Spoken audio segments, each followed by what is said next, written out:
We're out here in the Toyota Tundra, white truck of death.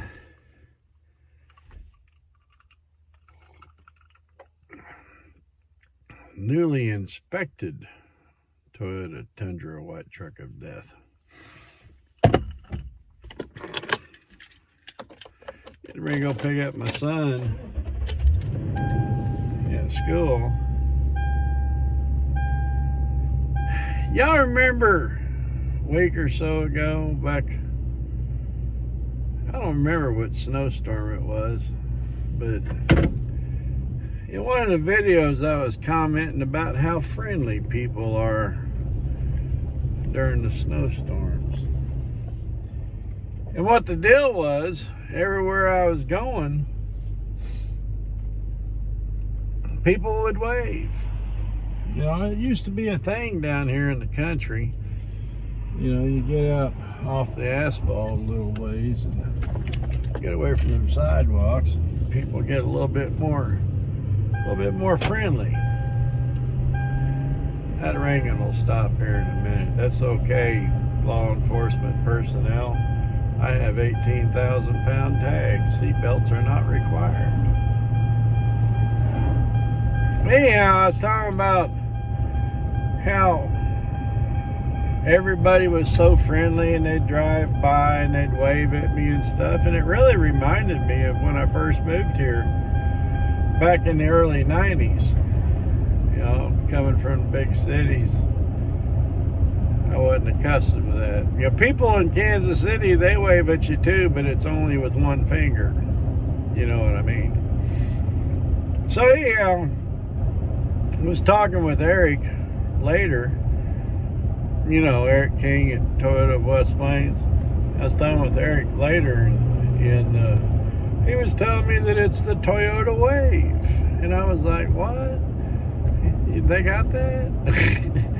And I mean, you know, years ago when I owned Mustangs, and I had a bunch of them, Mustang drivers would wave at each other. You know, it seems like I remember people in Volkswagen Beetles waving at each other, but I didn't realize that Toyota had its own wave too, and I thought that's cool. And then it dawned on me that day I was driving around in all that snow and ice, most of the vehicles that I saw out on the road were Toyotas. You know, the Chevrolet guy's like, hey, we got some ice on the road. I can go out and pretend like I got some horsepower and spin my tires. Toyota driver's like, oh, you want frozen pizza? No big deal. I'll go get it. So yeah, I was doing all that bragging on the Toyota Tundra, white truck of death. And on that one of my outings, and I think I got out about 4 times that day, I decided to go by the post office and check the post office box. And when I was there, I collected up a bunch of mail, mostly junk mail, but some stuff I'd ordered off of Amazon. And I got a recall letter from Toyota telling me I needed to go have my truck checked out. So when I got back to the house, Eric and I was playing Fortnite, and I mentioned it to him, and he says, give me your VIN number. And so I did. And he says, your appointment is March the 9th. And I was like, I got an appointment? He said, yeah. And I was like, you know, I had a vehicle, the one I traded in on this truck. I had a recall on it for the passenger side airbag or something like that. And every time I tried to get it into the shop, they're like, no, we don't have the parts. And I was like, well, when will you have the parts? And they said, well, when we have your vehicle in the shop. And I was like, what? We're not going that way. So anyhow, I took my truck to Toyota today.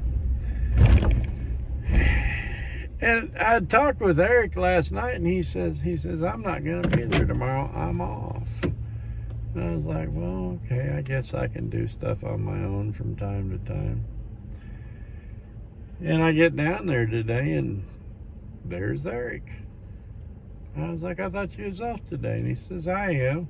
He said, but I had a repeat customer get a hold of him and they was wanting to come down there and look at a car. So on his day off, he went to work.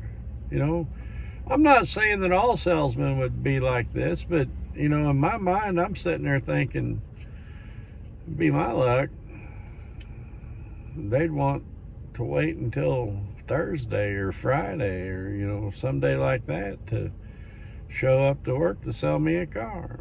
I remember one time I bought a motorcycle. I was up in Springfield at a motorcycle shop, and me and another old boy, adults, gray hair and all, you know, he's in there looking at sport bikes, and not a person that worked there even acknowledged us. They didn't even say hi.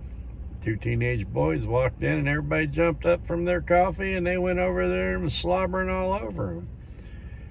And finally I said, anybody in here selling motorcycles? I want to buy one, maybe two. And they looked at me like I was the idiot. Eric ain't like that. The guys at Toyota ain't like that. I went up there today, took the truck into the shop, went back and talked to the lady at the service desk. First thing, let me tell you, I go walking in, and I don't know what his name is, but this little boy walks up and gives me 2 brand new Toyota hats. He told me thank you. I said, well, thank you. You're gonna have to get my bills configured the way I like them, though. Every time I do that, it looks like my head's crooked. Get my head on all messed up. Anyhow, they run my truck back into the shop. Well, I was sitting there talking with Josh and Eric, and I was really hoping Eric wasn't going to be there, because I was going to sit down at his desk and do a live stream right there, and then when customers would walk in, I'd pretend like I was working there, you know, but he was there. Yeah, they took my truck back in the shop. About 10 minutes later, they pulled it back out, and the service rider lady, she comes walking out with a piece of paper, and she says, you're good to go. I said, what? She says, you're good to go. I said, it don't need anything? She said, no, yours is fine. And I was like, I got the Toyota Tundra white truck of death. It's bulletproof, and it's self-healing, as a matter of fact. Had some warning lights on one day when I was about to flip it over in the snow. And we was trying to get it sideways. This thing, you can't even hardly get it to spin a tire, because the computer kicks in and makes you drive like a normal person. Oh my goodness. If Chevrolets had that, they probably wouldn't start when the idiot got behind the wheel. Y'all have a good... No, don't have a good day. Have a great day.